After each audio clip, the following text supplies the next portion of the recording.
પ્રેરણા આપજી રાષ્ટ્ર ઇન્ડિયાની ગુજરાતના મહત્વના સમાચારને વિસ્તારથી વાત કરીએ તો આગામી 23 તારીખ એટલે કે સોમવારના રોજ રાજકોટના જંગલેશ્વર સહિતના વિવિધ વિસ્તારોમાં આવેલી 1400 થી વધુ ગેરકાયદેસર મિલકતો દૂર કરવા માટે રાજકોટ મહાનગરપાલિકા તંત્ર દ્વારા મેગા ડિમોલેશનની કામગીરી કરવામાં આવનાર છે। ત્યારે સુરક્ષાના ભાગરૂપે અમે કોઈ ડિમોલેશનની કામગીરી દરમિયાન કોઈ અનિચ્છનીય બનાવ ન બને તે માટે રાજકોટ મહાનગરપાલિકા અને પોલીસ તંત્ર સજ્જ બન્યું છે। ત્યારે આજરોજ ડિમોલેશનની કામગીરીના આયોજન માટે જંગલેશ્વર વિસ્તારમાં આવેલી શેઠ હાઈસ્કૂલ ખાતે મહાનગરપાલિકાના 1200 થી વધુ અને પોલીસ વિભાગના 1500 થી વધુ અધિકારીઓ તથા કર્મચારીઓ તૈનાત રાખવામાં આવ્યા હતા।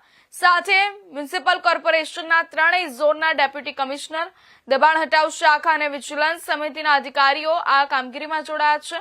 આજે વિસ્તારમાં 7 અલગ અલગ રૂટ પર પોલીસ અને કોર્પોરેશનના અધિકારીઓ દ્વારા ફૂટ પેટ્રોલિંગ કરવામાં આવશે અને આ પેટ્રોલિંગ દરમિયાન દબાણકર્તાઓને મિલકત ખાલી કરવા માટે સમજાવવામાં આવશે। આ કામગીરી સવારથી જ શરૂ થઈને સાંજ સુધી ચાલશે। ત્યારે જંગલેશ્વર વિસ્તારની 78 જેટલી સોસાયટીઓ અને ગલીઓમાં પોલીસ અને કોર્પોરેશનની ટુકડીઓ ફરીને દબાણો દૂર કરવાની સૂચના આપશે।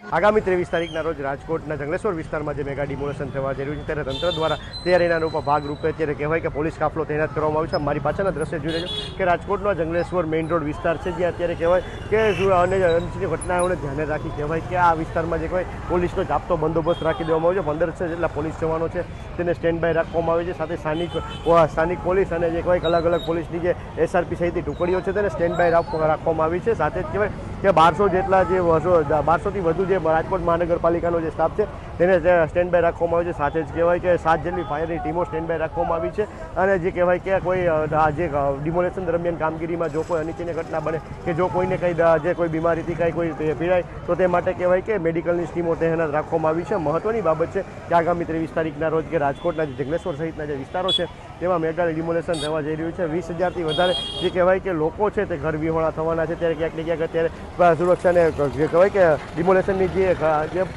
ડિમોલેશન થવાનું છે તેમાં જે કહેવાય કે રાજકોટ પોલીસ દ્વારા તંત્ર દ્વારા જે કોઈ તૈયારીના ભાગરૂપે અત્યારે હાલ પોલીસ કાફલો છે તૈનાત કરવામાં આવ્યો છે। ત્યારે અત્યારે જો હાલ પોલીસ કાફલો છે તે અત્યારે વિસ્તારમાં ફરી રહ્યો છે। સાથે જ જે લોકો ડિમોલેશન જે ઘરમાં થવાનું છે તેમાંથી માલસામાન બહાર કાઢવાની કવાયત શરૂ કરી છે। સાથે જ મહાનગરપાલિકાનો સ્ટાફ પણ કહેવાય કે અત્યારે વોકી ટોકી સહિતના ઉપકરણો સાથે સજ્જ છે અને કહેવાય કે લોકોને સાવચેત કરી રહ્યો છે કે સમય મર્યાદા પ્રમાણે તમારું ઘર છે તે તમે ખાલી કરી નાખજો અને કહેવાય મેગા ડિમોલેશન થવાનું છે ત્યારે અનિચ્છનીય કોઈ પગલાં બનાવ ન બને તેના ભાગરૂપે ત્યારે રાજકોટ